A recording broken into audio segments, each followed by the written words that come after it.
Well, hello, free people of the Rocky Mountain region. This is Brandon from Free State, Colorado, and today I'm joined by Natalie Menten, one of Colorado's liberty leaders and staunch defenders of our Taxpayers' Bill of Rights, TABOR. Well, Natalie, I'm really excited to go through this presentation you put together. I appreciate all your efforts to inform the public and really be that rallying cry for the defense of TABOR. You know, it's such a target for these authoritarian legislators and politicians across Colorado who want to take more of our money, take away our ability to vote on tax increases, and of course, just totally have a runaway government. So please share with us what people need to know about the latest with this TABOR lawsuit that's being proposed down at the legislature and what's going on with it. So go take it away, Natalie. Okay, so what we've got is down at the Capitol with the majority of Democrats down there. They have come together and created a proposal, House Joint Resolution 25-1023. In short, that would direct the legislative staff to go hire outside lawyers and turn around and sue the voters, taxpayers of Colorado, to try to overturn our Taxpayers' Bill of Rights. And in this case, again, they, as I just said, using our money, paying our legislative staff to go pay with our money a outside lawyer to sue us. So you can see where the taxpayers and the voters feel a little bit beat up here in Colorado. This is, again, House Joint Resolution 25-1023, require a constitutionality lawsuit regarding TABOR. And, you know, we've got, as you note on the, I guess I'll just jump to it, but at least one of these, I think, representative sponsors over here has been appointed. And you'll know a little bit more about that. But anyway, with getting past that, what they're basically saying in this court case is their claim is they don't have representative government, in that they don't like voters can put something on the ballot and the voters get to vote on it, give their consent, whether it's a cap on property taxes, a variety of different things go to the ballot. There's this, the sponsors of this lawsuit are saying that is unreasonable and restricting their right to Republican form of government. So that's why they're trying to sue us. The case that would go to state court, even though this has been tried in federal court, the last 10 years failed. So we're going to jump here. Those were the main sponsors. And I included a slide just with the co-sponsors. I'd say my state representative, state senator area, both on this list. Give people time to look that over. But every one of these on this page are Democrats. Here they are just laid out in a table format, all Democrats. Now, not all the Democrats are sponsoring this, but you'll see it's a chunk of them. No Republicans have supported this and actually been very, very vocal. They oppose it. I mean, they've done hard work down on the Capitol floor, well, in committee actually, fighting against it and out in their social media feeds trying to fight this. We've got state senators, again, only Democrats as sponsors on this. And then it gets down to the core of what we're trying to discuss here. Our public money, we're not only spending time at the Capitol, go through these bills, because I think a bill costs, I think I remember $20,000, something like that to get a bill from like start to finish. Yeah, so they're already spending our money, but there's actually lobbyists down there paid with our public money, through our local governments, our tax money, paying lobbyists to go down to the Capitol and push this lawsuit also. Then we got City and County of Denver, Denver Public Schools, City and County of Broomfield, Adams County Health Department, counties and commissioners acting together. That's this kind of more extreme group of some commissioners that it's not the majority of them. They got this little group they meet together and pay dues in. This little group of them are down there also paying lobbyists, testifying on their time, going down trying to take away our taxpayers' Bill of Rights. So in a sense, we've got our public money again, paying for their parking, paying for the lobbyists, whatever it is. Then we got public unions suing, who are in favor of suing to overturn taxpayers' Bill of Rights. This is our public money in a sense. We pay these employees, in some of these cases, their salary. We then pay accounting staff in the local government to take out the union dues, give it to the union. The unions turn around, putting in an issue to raise our taxes, go down to the legislature with their own lobbyists to try and sue us, the taxpayers. And not every Republican, Democrat down there is supporting this. So I bring up a great video from the one Democrat who has spoken up in opposition to this. And it's important to hear this. Money investing, and that's all fine, but all those arguments are the ends justify the means. The ends justify the means. This is so horrible, we need to go to court and throw out what the voters put in through lawful democratic means because we don't like it. I mean, the disdain and contempt it has for our own voters is palatable. I got involved in politics because of the lack of trust and disdain people have for the system, which leads to apathy and the willingness to accept authoritarianism and such other solutions to problems that aren't being solved. But when they throw up their hands and say they're all the same down there because we don't trust them, so they don't trust us. And for good reason, it seems. So that's why I'm going to be a no, because again, regardless of the policy of TABOR, this is not the way to go about it. And the flippancy, too, of the unintended consequences of having a court. Let's say you can even get a court to reach the substantive issue and decides that a court will get to decide what's a Republican form of government. And a Republican form of government means the representatives of the people have that authority. Don't think for a moment it's going to be limited just to TABOR. You can't pick and choose legal principles, and everything that I've seen in the cases before, the guarantor of the Republican form of government clause is Congress. It's not the courts, and the courts have always said that. And again, you want to open that door, it may not be, those doors may lead to other places you may not want to go. So for those reasons, I'm going to be a no.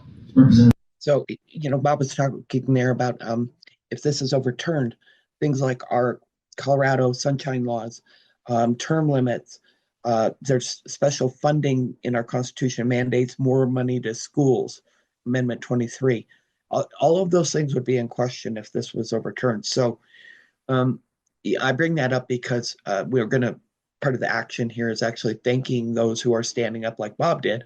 I want to say sometimes be like Bob when I talk to a Democrat, be like Bob, because at least on TABOR, and on the Second Amendment stuff, he's been, as far as maybe one vote against, but all the rest in pro Second Amendment.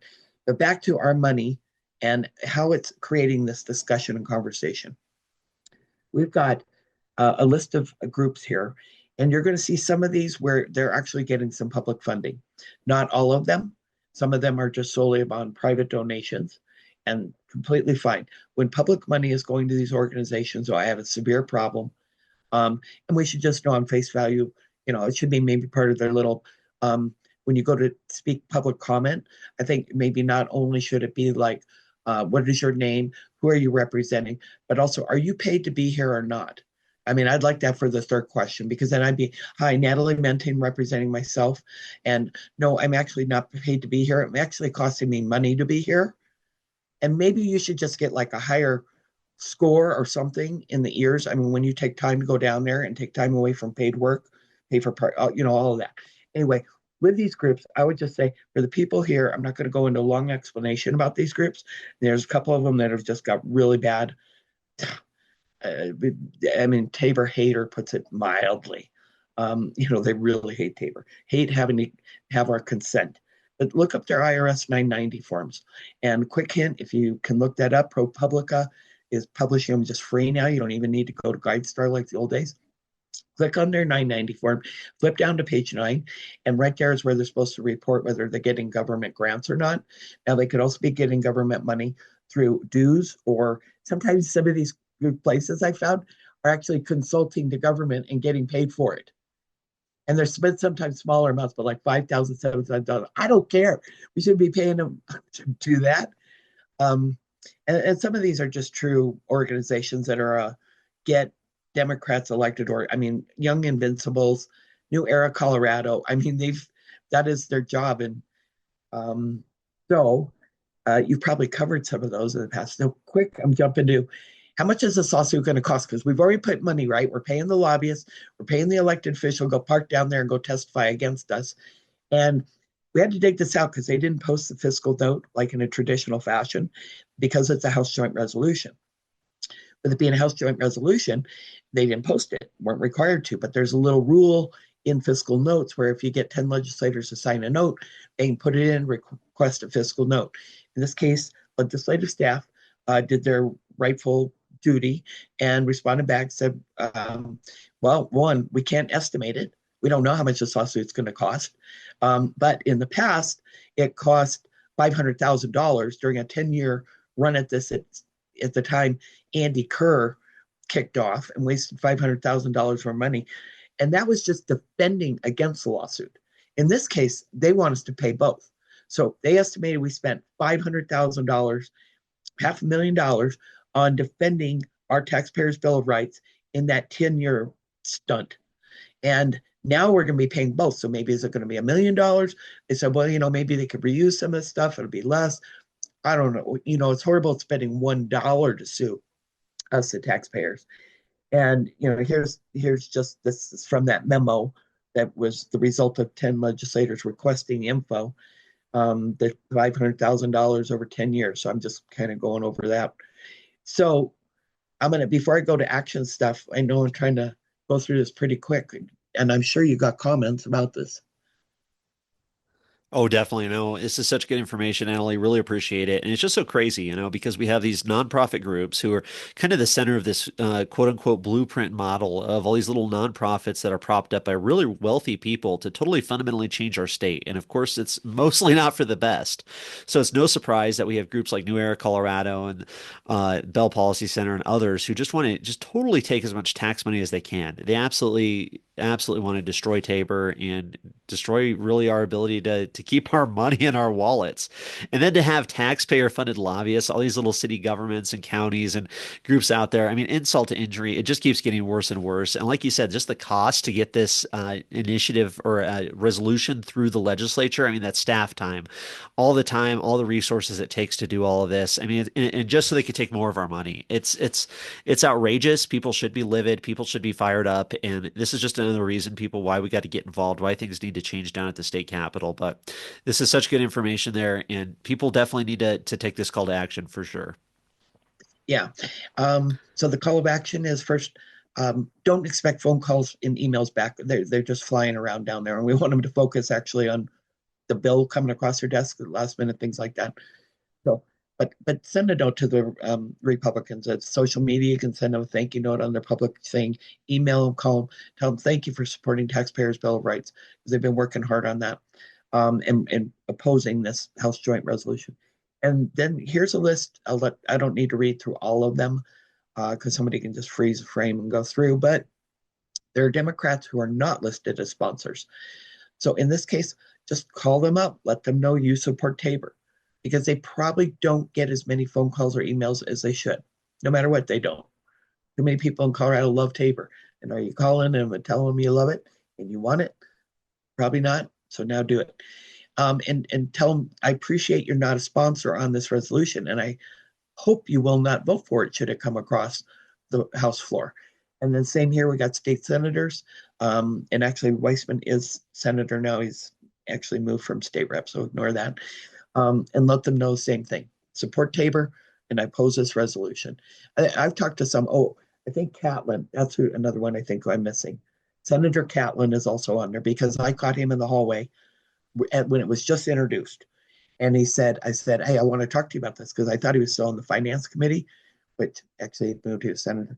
Anyway, he said to me, I just haven't even really read that, so I'm not going to give you a quote on that yet, but I don't like this method of what they're trying to do with the lawsuit. So, there are, I'm going to count that as pretty positive statement. So let's call Catlin up and go, hey, you only approve of going to the ballot and we approve of the voter consent. Great. We'll vote no on this. So there you go.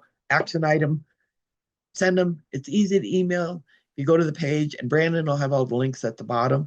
And last thing is in case this moves forward, it's right now stalled on the House floor. Subscribe to Free State Colorado, or follow on Twitter or something. Brandon's great at getting the notice out and on a lot of different things. So there we go. That'll be the action call. Keep an eye out. But meanwhile, email, phone call, tag them on Facebook, whatever, Twitter, and tell them you love Tabor. Stop this nonsense resolution. Definitely. Yeah. We're in the home stretch here of the state legislative session for 2025. I'll be keeping a hawk's eye on what they're doing down there. And like Natalie said, they could rush this through towards the really quickly if they really wanted to. If all of a sudden they were trying to sneak this through, well, a very short time to respond. So be ready to do virtual testimonies, show up in person if you can. But I'll be keeping an eye out. Definitely X or Twitter is the best place to keep up to date with Free State Colorado. And then at freestatecolorado.com, I'll have links to everything we talked about, including our previous video where Natalie and I kind of covered the resolution a little bit more in depth. And it was right before that hearing where you played the video from, because we were down there that day and you recorded that. So you'll get to kind of see some of the background, some of the information with that other video. But yeah, one of the most important topics this legislative session. It's always so important to defend Tabor, to stand up for our taxpayers' Bill of Rights. It's the thing that's protected us on so many levels, and we just got to keep defending it, strengthening it, and keep getting the word out. So really appreciate your efforts here, Natalie. Any other final thoughts? Just have to send a message. Send a message, because even if they run out of time in this session, that means they're going to push it off to the next one. So let's be loud right now and not have to go through this baloney again. There you go. 100%. Make your voice heard, folks. It can seriously make a difference. So Okay. thank you so much, Natalie. Look forward to talking to you again soon. All right. Thank you.